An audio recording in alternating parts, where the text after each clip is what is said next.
Bismillahirrahmanirrahim. Assalamualaikum warahmatullahi wabarakatuh. Alhamdulillah, para sahabatku sekalian, jumpa lagi dengan saya. Pada kesempatan kali ini, terlebih dahulu saya mohon maaf yang sebesar-besarnya oleh karena belum menemukan sosok seorang debaters dari pihak seberang yang bisa kita jadikan sebagai tempat untuk kita belajar bagaimana sebenarnya kedudukan kebenaran daripada ajaran yang mereka anggap sebagai sebuah kebenaran. Maksud saya gini, kita belum pernah menemukan orang yang benar-benar paham tentang kitabnya mereka, kemudian mereka terjun dalam dunia debat. Malam ini saya berdebat dengan seorang misionaris, ya. Bukan seorang, tapi dua orang misionaris yang menghujat Rasulullah Muhammad SAW dan juga Allah, di mana hujatannya itu mencerminkan bahwa mereka adalah orang yang sudah dipersiapkan untuk menyerang akidah Islam dengan pemahaman-pemahaman hadits orientalis barat dan juga pemahaman terhadap terjemahan yang mereka punya. Para sahabatku sekalian, konten ini saya harus share, ya. Saya harus up demi untuk sebagai pembelajaran kepada kita semua, terkhusus kepada generasi muda kita, bahwa hujatan-hujatan orientalis barat terhadap Rasulullah Muhammad SAW jangan membuat akidah kita itu lemah, apalagi runtuh. Karena kenapa? Di antara orang-orang ini, orang yang memusuhi Islam itu tidak akan pernah mampu menjadikan ayat-ayat suci Al-Quran itu sebagai hujatan dan hinaan terhadap Rasulullah Muhammad SAW dan juga kepada Allah. Yang mereka jadikan acuan atau senjata untuk menyerang Islam itu adalah hadis palsu, hadis buatan orientalis barat, hadis maudhu atau hadis dhaif, dan juga pemahaman pribadi mereka terhadap terjemahan Al-Quran. Tetapi mereka tidak mampu mengkritisi Al-Quran itu sendiri. Jadi jangan pernah goyah, jangan pernah iman kita itu lemah, jangan pernah ragu tentang kebenaran Allah, kebenaran Al-Quran, kebenaran Rasulullah Muhammad SAW, dan kebenaran agama Islam sebagai satu-satunya agama yang hak mengajarkan tentang firman Allah dan sabda Nabi. Ya. Hujatan-hujatan mereka hanya seperti burung beo. Mereka tidak mengerti apa yang mereka ucapkan. Mereka tidak tahu. Jangankan tahu tentang Quran, mengetahui tentang kitabnya mereka aja mereka tidak tahu. Mereka tidak paham. Janganlah kemudian orang-orang seperti ini menjatuhkan akidah kita, menjatuhkan iman kita. Tetapi sebaliknya, kita jadikan ini sebagai pelajaran untuk memperkuat akidah Islam kita, mengajarkan Islam itu kepada generasi kita, pada anak-anak kita, bahwa agama Islam itu adalah sebuah ajaran yang tidak bisa diragukan kebenarannya. Sudah dipertontonkan, sudah dibuktikan, diperhadapkan dengan ajaran-ajaran agama lain. Islam tetap kokoh, Islam tetap berada pada porsi yang benar. Padahal saya sebagai orang yang awam, orang yang belum tahu tentang Al-Quran secara mendalam, tidak tahu tentang hadis secara mendalam, tapi sudah mampu merontokkan seluruh tuduhan-tuduhan mereka terhadap Al-Quran dan juga Rasulullah Muhammad SAW. Untuk itu para sahabatku sekalian, jangan karena hujatan mereka membuat iman kita lemah, dan jangan juga kita terpancing untuk membalas hujatan kepada mereka. Biarkan mereka menggunakan pakaian mereka, kita cukup dengan pakaian kita. Islam itu adalah rahmat, Islam itu adalah ajaran kasih, Islam itu adalah ajaran kasih sayang. Sebelum ada tindakan-tindakan yang memperlihatkan perlawanan secara fisik kepada kita, kita tetap membentengi akidah ini dengan baik. Jangan pernah goyah, jangan pernah merasa kalah, jangan pernah menyerah. Islam adalah agama yang paling benar. Tidak ada ajaran agama Islam, tidak ada ajaran di luar daripada agama Islam yang lebih benar daripada agama Islam itu sendiri. Agama-agama para nabi sebelumnya adalah agama Islam.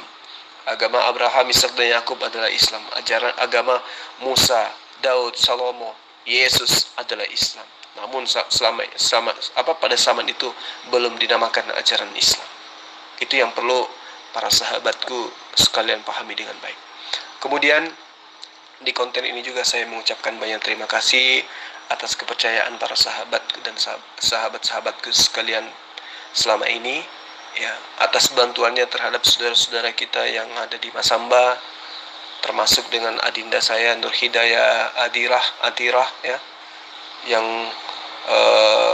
Adita maksud saya ya, Nur Hidayah Adita yang ada di Cibubur, atas kepercayaannya memberikan mandat, memberikan amanah kepada kita untuk supaya kesejahteraan minimal membantu sahabat-sahabat kita yang ada di Kota Masamba. Mudah-mudahan ini adalah menjadi sebuah tonggak di mana dosa-dosa yang lalu-lalu dihapuskan oleh Allah, kemudian kedepannya adinda dibahagiakan oleh Allah bersama dengan keluarga, baik di dunia maupun di akhirat. Begitu juga dengan para sahabat-sahabatku yang telah memberikan sumbangsi ya kepada saudara-saudara kita yang ada di Kota Masamba yang tidak sempat saya sebutkan namanya satu persatu. Insya Allah ya, apa yang kita lakukan akan menjadi titik terang di dalam kehidupan kita kelak, menjadi cahaya di saat kita membutuhkan cahaya, menjadi air di saat kita lagi dahaga, menjadi makanan di saat kita lagi lapar, ya, menjadi petunjuk ketika kita sedang tersesat. Meskipun apa yang kita lakukan ini menurut orang lain tidak ada nilainya, namun menurut Allah ini adalah sangat besar nilainya. Saya kira seperti itu sebagai pengantar saya ya, para sahabatku sekalian. Sekali lagi saya mengucapkan terima kasih kepada para sahabat-sahabatku, Adinda Nur Hidayah Adita, kemudian teman-teman yang lain yang saya tidak sempat menyebutkan namanya karena data-datanya saya harus bongkar satu-satu lagi ya para sahabat sekalian. Tapi insya Allah apa yang kita lakukan ini dasarnya adalah ikhlas karena Allah Ta'ala. Dan juga permohonan maaf kepada para sahabat yang ada di kolom komentar yang mengucapkan salam kepada saya, namun saya tidak membalasnya dengan ketikan. Percayalah, saya senantiasa membaca dan juga menjawabnya dengan lisan. Saya kira seperti itu. Kita perkuat akidah kita. Ajaran agama Islam adalah ajaran yang paling benar. Dan sekali lagi, kita membentengi generasi muda kita dengan senantiasa selalu memutar video-video debater Islam dengan debater Kristen kepada generasi-generasi kita yang lain, kepada generasi-generasi Islam ya, kepada sahabat-sahabat kita yang lain. Kita share supaya mereka juga nonton, supaya akidah mereka itu tidak goyah oleh ronrongan misionaris yang senantiasa menghantui kita di mana saja dan kapan, di mana saja dan kapan saja. Sekian dari saya, sahabat-sahabatku sekalian. Salam satu Tuhan. Assalamualaikum warahmatullahi wabarakatuh. Ya nggak apa-apa Anda berkata bahwa agama Anda nggak bersalah. Yang saya tanyakan, kenapa mereka berani bom bunuh diri? Ya kan? Atas dasar apa mereka mau melakukan hal itu? Ya kan? Soalnya gini loh Pak lo, Muhammad itu Al-Quran itu mengajarkan untuk memerangi orang-orang kafir. Hai orang-orang kafir, perangilah. Hai orang-orang beriman, perangilah orang-orang kafir sampai mereka menemukan kekerasan daripadamu. Dan ajaran-ajaran jihad lainnya untuk memerangi kafir. Jika setiap orang mukmin mati dalam keadaan berjihad di jalan Allah, itu masuk surga, disambut bidadari. Ya kan? Mungkin ini salah satu alasan dan landasan mengapa orang berani melakukan hal itu, jihad. Apakah di dalam ajaran agama atau apakah di dalam kitab yang kamu imani sebagai kitab suci tidak ada perintah dari Allah untuk membunuh umat lain? Silakan. Ya Pak Zul, itu gimana itu? Satu keluarga bom bunuh diri, penyerangan Polsek Daha, dan ajaran bagi anak-anak yang di bawah umur untuk dilatih perang dan menyerang Indonesia. Itu kenapa bisa begitu, Pak Zul? Mohon jelaskan. Jadi sebuah agama itu tidak bisa dilihat dari perilaku umatnya. Kebenaran sebuah agama itu tidak dilihat dari tindakan atau perilaku kehidupan sehari-hari umatnya. Karena kalau itu yang dijadikan sebagai acuan, hancur mina. Ya, Eropa Anda lihat. Penyakit AIDS itu dari mana asal usulnya? Ya, kondom itu dari mana asal usulnya? Alat kontrasepsi itu dari mana asal usulnya? Free sex itu dari mana asal usulnya? Alkitab yang kemudian terbentuk dari kitab gay itu siapa yang punya? Jadi tidak boleh kita melihat agama itu dari sudut pandang kelakuan umatnya, gitu loh. Kalau saudara mau melihat seperti itu, lalu kemudian Anda ingin menghujat Islam dengan kekerasan seperti itu, berarti Anda itu hidup di hutan. Anda tidak sadar, Anda tidak pernah nonton TV, atau mungkin Anda bodoh memang dari asalnya. Ya, apakah Anda tidak tahu pada saat Istiqlal mau dibom, yang tertangkap oleh polisi adalah seorang Kristen perempuan parubaya? Apakah Anda tidak sadar bahwa yang duluan memenggal kepala umat Islam waktu lagi sholat Id di Maluku adalah Laskar Kristen yang beraninya dari belakang menyerang umat Islam tanpa persiapan, menyerang umat Islam yang tidak tahu apa-apa, yang tidak ada persiapan apa-apa, tanpa kasih sayang. Orang-orang Kristen keluar-keluar mengeluarkan suara menghujat Islam dengan mengatasnamakan mereka itu adalah Laskar Kristus. Apakah nggak sadar seperti itu? Lalu kemudian bagaimana orang-orang Kristen dengan berdarah dingin mereka membunuh semua yang ada di Maluku sana. Orang tua, perempuan, bahkan anak kecil yang tidak berdosa pun mereka bantai. Tidak cukup mereka bantai, mereka juga rusak jasadnya. Sama seperti anjing yang lapar ketika bertemu dengan mangsanya. Apa Anda sadar itu? Ya. Jadi kalau ingin mengetahui kebenaran sebuah agama, jangan Anda lihat dari perilaku umatnya. Karena agamamu kasihan. Karena perilaku agamamu yang kau tidak tahu itu adalah seperti perilaku orang-orang yang berperilaku barbar. Itu yang perlu kamu pahami dengan baik. Kristen di Indonesia ini terlihat santun, terlihat kasih, terlihat memiliki akhlak yang baik. Itu karena mereka berada di tengah-tengah komunitas umat Islam. Coba Anda tengok di mayoritas Kristen. Nggak usah terlalu jauh lah. Di mana basis Kristen yang ada di Indonesia ini? Coba kamu lihat. Ya, apakah mereka perilakunya seperti perilaku umat Islam? Tidak. Mereka tidak mencerminkan perilaku orang yang memiliki akhlak yang baik. Jadi saya tekankan kepada saudara, ketika ingin mengetahui sebuah kebenaran, jangan kamu lihat daripada umatnya, tapi lihat dari kitabnya. Itu yang perlu kamu pahami dengan baik. Di dalam kitab yang kamu curi dari agama lain, ya, dari Yahudi, Yosua 6 ayat 21, tumpas dengan pedang segala sesuatu yang ada di dalam kota itu, baik laki-laki maupun perempuan, baik tua maupun muda, sampai kepada lembu domba dan keledai. Sekarang tunjukkan dalam Al-Quran perintah untuk bom bunuh diri. Ada enggak? Ayo, Muhammad. Mana nih Muhammad? Ayo. Free sex asal usulnya dari Muhammad. Karena apa? Allah mengizinkan Muhammad untuk berhubungan seks dengan wanita manapun yang menyerahkan dirinya kepada Muhammad. Dan itu dihalalkan oleh Allah. Sampai Aisyah mengeluh sama Allah Subhanahu wa ta'ala. Kenapa sih kamu selalu diridhoi keinginan-keinginanmu oleh Rabbmu, oleh Allahmu? Oh, jadi free sex yang dilakukan oleh orang Eropa, oleh orang Kristen itu karena berkiblat kepada Muhammad SAW. Bagus. Sekarang kamu tunjukkan atas pengakuanmu bahwa free sex yang dilakukan oleh orang Eropa, oleh orang Kristen itu berdasarkan atas contoh yang dipertontonkan oleh Muhammad SAW.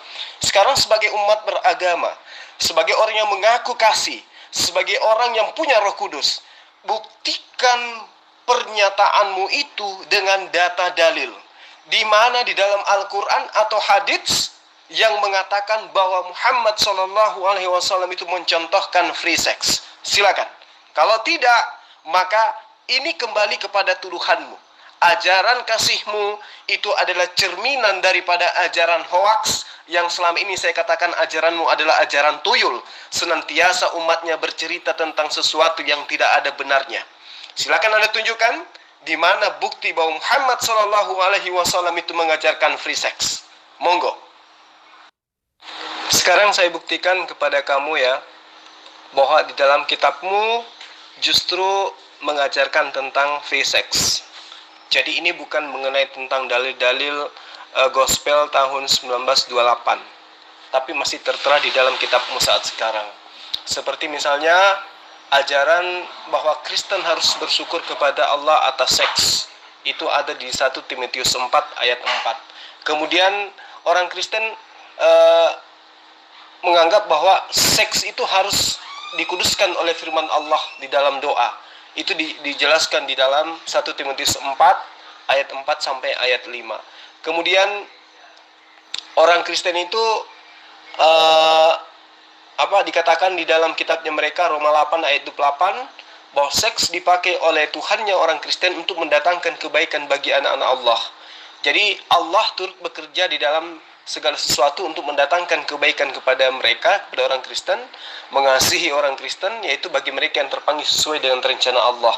Kemudian di dalam 1 Korintus 10 ayat 23, seks di dalam Kristen itu sah dalam konteks perkawinan, ya. Jadi dikatakan bahwa meskipun orang Kristen itu tidak kawin atau tidak nikah, ya, tidak tetapi dalam Islam kan, dalam Kristen kan memang tidak ada ajaran nikah, yang ada hanya kawin. Kamu suka, aku suka, kita punya anak, ya serumah, dikatakanlah sebagai suami istri. Di dalam 1 Korintus 10 ayat 23 dikatakan segala sesuatunya dibolehkan. Lalu kemudian di dalam Efesus 1 ayat 22 itu seks di dalam Kristen itu disebabkan oleh Allah. Segala sesuatunya bekerja menurut keputusan kehendaknya Allah, kehendaknya Tuhannya orang Kristen. Terus kemudian di dalam Kolose 1 ayat 17, seks itu terus ada oleh karena kehendak Kristus.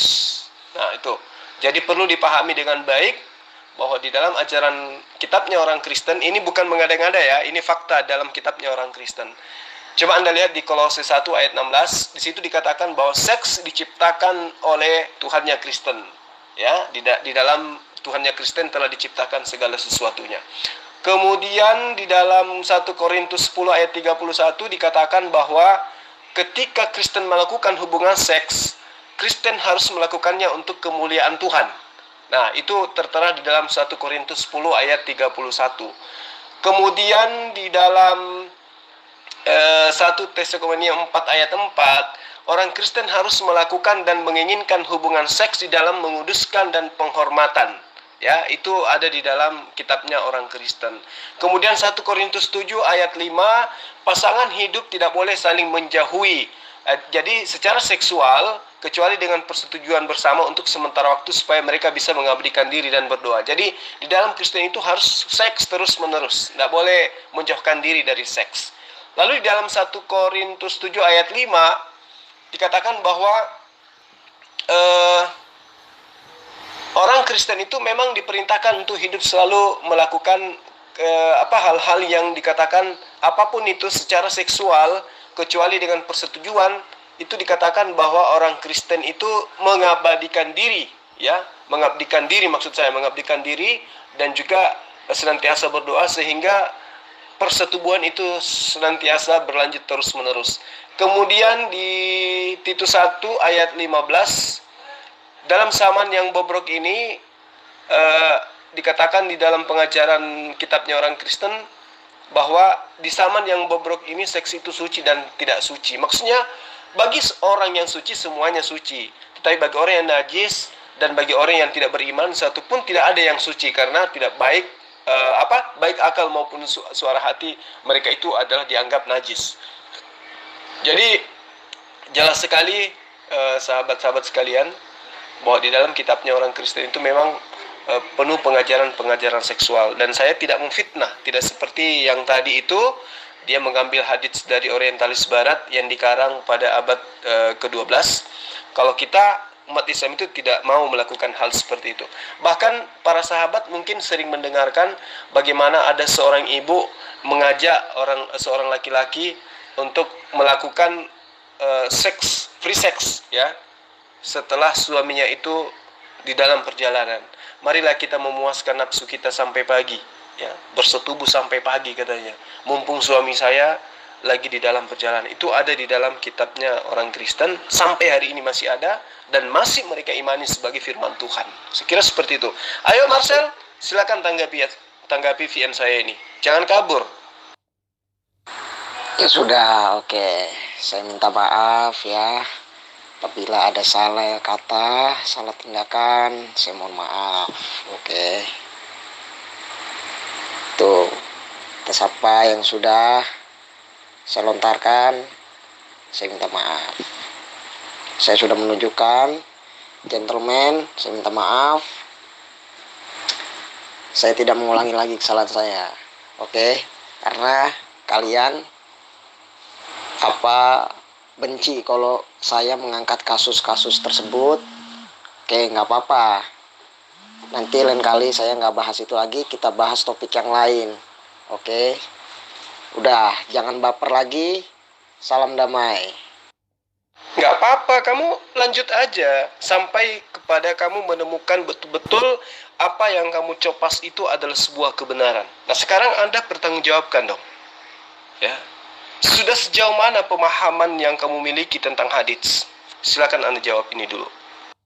Ya, memang melahir dari situ, Mas.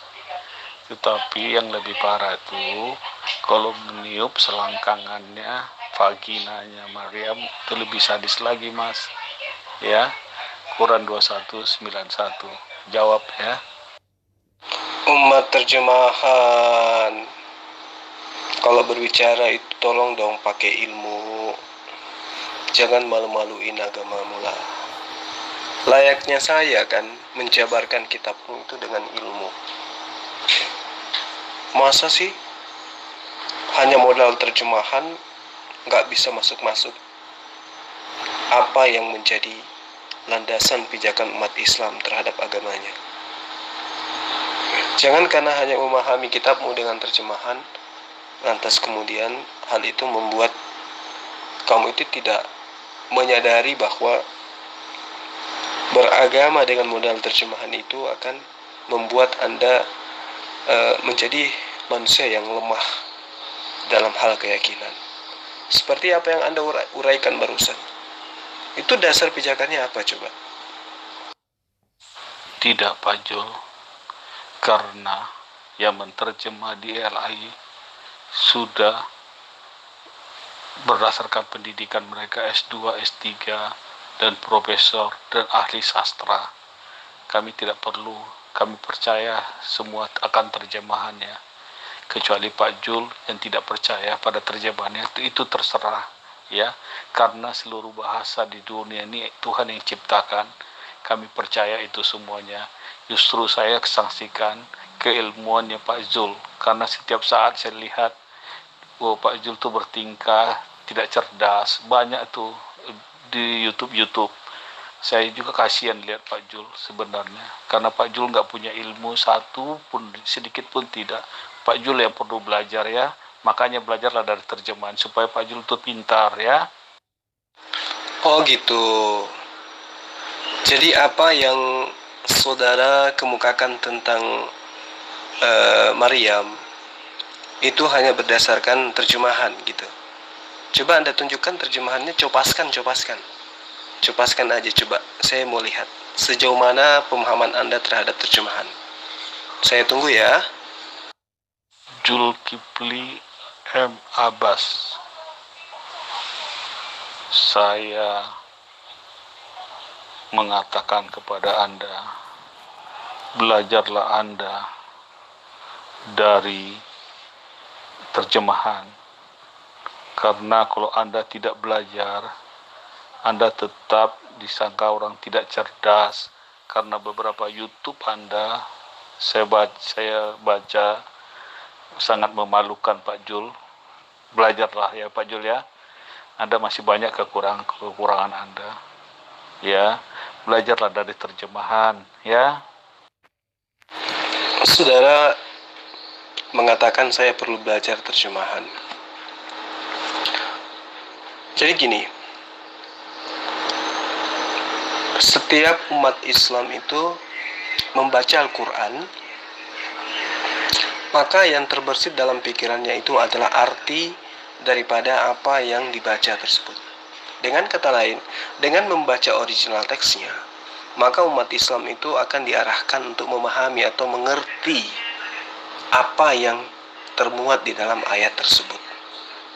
Nah, ini berarti ketika Anda memerintahkan saya untuk mempelajari terjemahan, itu secara tidak langsung saya sedang menerjemahkan apa yang saya baca. Ya. Seperti misalnya saya membaca dalam Al-Quran, wa ma khalaqtul jinna wal insa illa liya'budu. Maka yang muncul dalam benak saya itu adalah arti, terjemahan daripada bahasa itu. Ya. Wa ma khalaqtul jinna wal insa illa liya'budu. Dan tiadalah Allah menciptakan manusia dan juga jin kecuali hanya untuk menyembah kepada dirinya. Nah, berarti saya dengan membaca original teksnya, saya sudah mengetahui terjemahannya. Dan karena saya mengetahui original teksnya, maka tidak mungkin saya diplesetkan oleh terjemahan. Kalau terjemahannya salah atau keliru, maka saya akan luruskan. Karena original teksnya tidak mengatakan sesuai apa yang ada di terjemahan, gitu. Nah, lantas bagaimana dengan orang yang buta original teksnya dan hanya memahami terjemahannya? Nah, seperti Anda. Anda tidak tahu seperti apa sebenarnya original teks daripada ayat yang ada dalam kitabmu. Kamu nggak tahu. Jadi kalau misalnya dirubah, itu kan usianya sudah ribuan tahun kan. Misalnya diubah pada abad ke-7, diubah pada abad ke-6, diubah pada abad ke-3, diubah pada abad ke-2, bahkan abad pertama, dan bahkan abad ke-19. Kamu tidak akan pernah tahu. Makanya jangan heran ketika di dalam kitabmu itu ada terjemahan lama, ada terjemahan baru, ada terjemahan tahun 2011, ada terjemahan 1974, ada 1975, ada 1984, 85, dan seterusnya dan seterusnya. Dan kamu tidak tahu itu benar atau tidak, gitu loh. Nah, inilah yang membedakan. Makanya saya tanya, terlalu berani Anda itu memfitnah Rasulullah Muhammad SAW. Terlalu berani Anda menghujat Al-Quran. Terlalu berani Anda menghujat Allah Subhanahu wa Ta'ala hanya dengan modal pemahaman sendiri. Hanya karena membaca terjemahan, kemudian Anda menaik terjemahan itu dengan pemahaman tanpa ilmu yang Anda miliki. Ya, itu Anda terlalu berani. Jadi ketika Anda mengatakan saya harus belajar, iya, di dalam Islam tidak ada istilah berhenti belajar. Mulai dari taman kanak-kanak sampai kepada taman makan pahlawan, umat Islam itu wajib hukumnya belajar.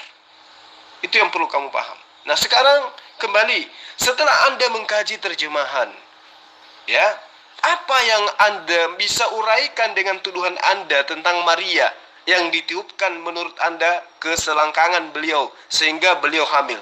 Coba Anda dapat dari mana itu ilmunya? Silakan. Maksudnya Quran 2191, Allah SWT meniup ruh ke dalam parjaha Maryam. Itu artinya apa itu? Parjaha itu apa?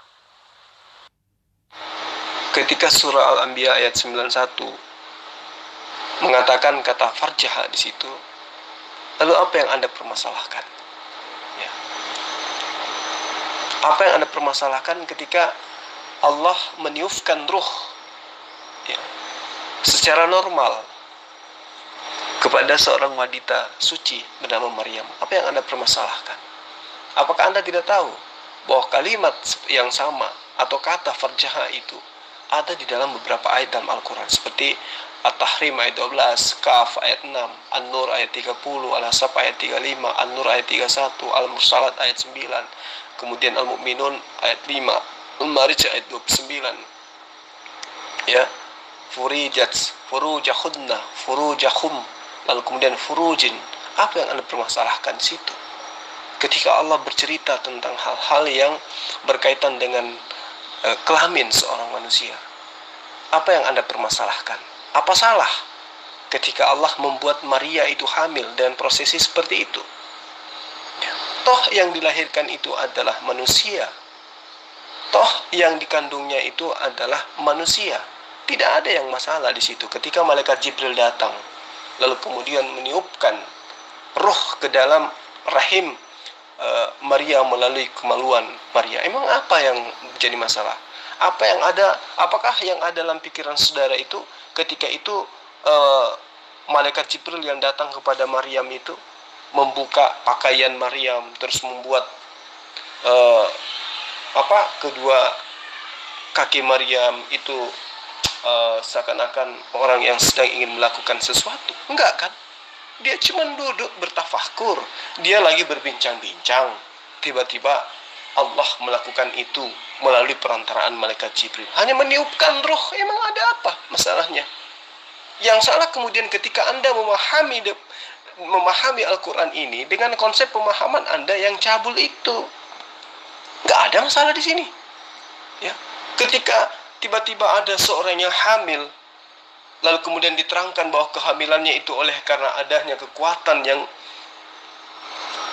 dimiliki oleh Allah, yaitu dia mampu membuat seorang wanita itu hamil dengan prosesi kronologis kejadian seperti itu. Emang apa yang jadi Anda permasalahkan? Ketimbang ada Tuhan yang masuk ke dalam kelamin seorang manusia, kemudian ada Tuhan yang mengkoyak-koyak daripada keperawanan seorang manusia, lantas kemudian keluar dari tengah-tengah selangkangan. Apakah itu tidak lebih parah? Ini kan tidak ada yang bermasalah di ayat itu. Ayat itu jelas kok menerangkan apa yang diinginkan oleh Allah. Wallati ahsanat farjaha. Terus apa yang kamu permasalahkan di situ? Ketika dikatakan, dan ingatlah kisah Maryam yang telah dipelihara kehormatannya oleh Allah, lalu kami tiupkan ke dalam tubuhnya, ke dalam rahimnya ruh dari kami, dan kami jadikan dia adalah dan kami jadikan dia dan anaknya sebagai tanda kekuasaan besar bagi semesta alam. Terus apa yang kamu apa yang kamu permasalahkan di situ? Jadi gini ya, saya simpulkan ya, karena kayaknya semua pada kabur nih. Semua pada kabur, semua tidak mau mempertanggungjawabkan, hanya bisa menuduh ya terjemahan Al-Quran tanpa bisa menyentuh esensi Al-Quran itu sendiri. Jadi gini, ketika di dalam surah Al-Anbiya itu dikatakan, di ayat 91 dikatakan bahwa wallati ahsanat farjaha, itu justru menekankan bahwa perintah kepada Rasulullah Muhammad SAW untuk mengingat kisah tentang seorang wanita bernama Maryam yang sangat memelihara kemaluannya.